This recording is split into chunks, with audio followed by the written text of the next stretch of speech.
Good morning to all of you. मैं दर्शक सिंह एक बार फिर आपका स्वागत करता हूँ एयरफोर्स की क्लास में। जैसे कि अपन इस सीरीज में एयरफोर्स के प्रीवियस ईयर के पेपर सॉल्व कर रहे हैं, तो आज का जो एग्जाम पेपर है ये 2021 का एग्जाम पेपर है एयरफोर्स का। तो देखिए इसमें जितने भी क्वेश्चंस अवेलेबल हैं मेमोरी बेस्ड वो अपन सॉल्व कर रहे हैं आज। कि deals dash cosmetic goods.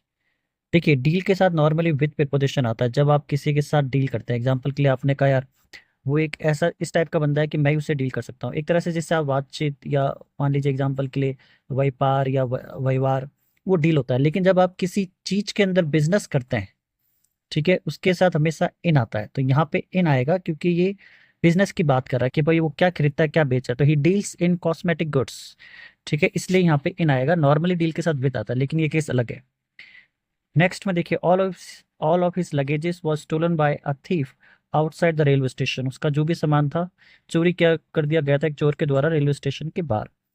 Right, पहले तो आपको हमेशा हर एक सवाल को 20 से 40 सेकंड रोक के सॉल्व करना है। अगर आपने इस वीडियो को रोक के इस सवाल को सॉल्व कर दिया है तो आपको बताना चाहूंगा इसका जो आंसर हो जाएगा ए में क्या दिक्कत है, लगेजेस। इंग्लिश में लगेज और बगेज के पीछे कभी भी आपको एस नहीं लगाना। लगेज का लगेज ही रहता है, बगेज का बगेज ही रहता है। तो ये एस गलत है, ठीक है। तो आंसर हो जाएगा all of his luggage. Next, the dash chosen for the construction of the building is in the heart of the city. Construction के लिए जो बिल्डिंग चुनी गई है वो सिटी के दिल में है, मतलब सेंटर में है। देखिए इसका तो मतलब होता है किसी को अदालत में कोई चीज, किसी को अदालत में बुलाना या अदालत में कोई चीज पेश करना। इसका मतलब होता है हल्का सा स्लाइट। ये साइट का मतलब होता है कोई चीज जो आपकी नज़र में हो या कहीं आपकी देखने की क्षमता। ये होता है कंस्ट्रक्शन साइट के लिए SITE। तो यहाँ पे आएगा SITE। ये कन्फ्यूजन वर्ड्स का सवाल है। तो साइट का तो मतलब हो गया कोई भी चीज़ अदालत में पेश करना है, अदालत में किसी को बुलाना। स्लाइट हल्का। फिर इस साइट का मतलब होता है कि भाई कोई भी नज़र या जहाँ तक आप देख सकते हैं। और SIT का मतलब होता है जो कि बिल्डिंग या कहीं पे ऐसी जगह जहाँ पे बिल्डिंग या कोई कंस्ट्रक्शन का काम चल रहा है। तो SIT इसका आंसर हो जाएगा। नेक्स्ट में देखें अपन अपोजिट वर्ड, ठीक है। प्रवोक का मतलब होता है उकसाना। अपोजिट अगर अपन को ढूंढना है तो ये इसका सेम वर्ड हो गया। इसका मतलब होता है किसी को इशारा करना, ठीक है। अपीज इसका आंसर हो गया क्योंकि प्रवोक का मतलब होता है उकसाना, तो अपीज का मतलब किसी को शांत करना, जो चीज अगला डिमांड कर रहा है वो दे देना। स्टिमुलेट भी इसका सिनोनिम है किसका, प्रवोक का।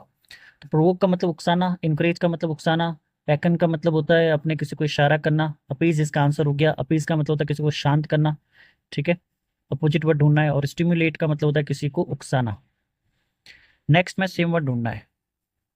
अब सेम वर्ड में देखिए मैंडेटोरी का मतलब होता है नेसेसरी, ऑप्शनल नहीं होगा, कंपलसरी इसका आंसर हो जाएगा सेम वर्ड में। सेकेंडली जिसके पास और ऑप्शन और फ्री, ठीक है, इजी था ये। क्वेश्चन नंबर 6 में आपको ढूंढना है सेम। तो देखिए एडेक्वेट का मतलब होता है पर्याप्त, इनफ, ठीक है। तो पर्याप्त इनफ होता है तो ये इसका आंसर हो गया। पुअर नहीं होगा, अनसुटेबल नहीं होगा, अनफिट नहीं होगा। इस पेपर में जितनी वोकैब है ये काफी इंपॉर्टेंट है। अब देखिए यहाँ पे भी क्या चुनना है आपको, सेम मीनिंग। तो हेजेडस का मतलब होता है डेंजरस, खतरनाक, तो इसका आंसर हो जाएगा पेरिलस। अब लॉन्ग का मतलब होता है इस टाइप का फ्रेम, ठीक है, कोई भी फ्रेम इस टाइप का। अडल्टरेशन का तो मतलब होता है जो 18+ होते हैं। प्यूरिफिकेशन कोई चीज साफ करी हुई, तो आंसर हो जाएगा सी।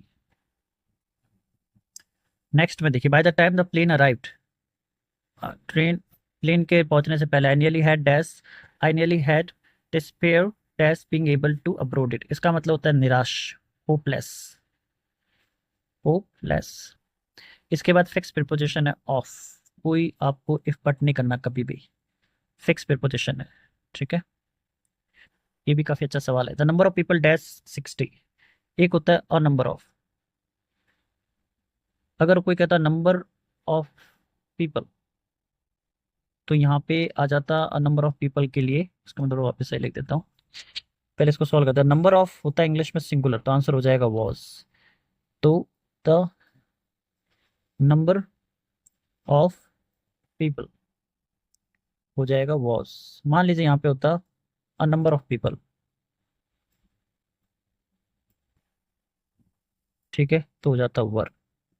उल्टा है, ए यहाँ पे दे की तरह काम करता है, द यहाँ पे ए की तरह काम करता है। तो नंबर ऑफ पीपल वॉज आ गया, क्योंकि सिंगुलर है हमेशा the number of the number of तो सिंगुलर है और नंबर ऑफ इंग्लिश में दे की तरह काम करता है, तो यहाँ पे क्या आ जाता, वर। ठीक है, नेक्स्ट और last, I am owning a car. Own के आईएनजी फॉर्म अपन यूज नहीं करते, तो बी गलत है। आई ओन अ कार, मेरे पास एक कार है। जब आपका किसी चीज पे अधिकार होता है तो ओन और हैव ऐसी वर्ब है जो अपन किसी पे अधिकार के लिए जताते हैं, लेकिन इनकी जो आईएनजी फॉर्म है वो इंग्लिश में यूज नहीं की जाती। जब आपको अपने पास किसी चीज का अधिकार बताना है तो आई ओन अ कार हो जाएगा।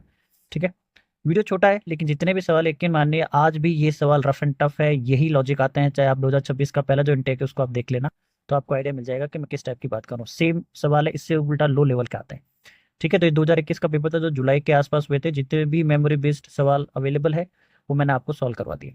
चलिए, वीडियो को लाइक करेगा, चैनल को सब्सक्राइब करेगा। Thank you for watching. Thank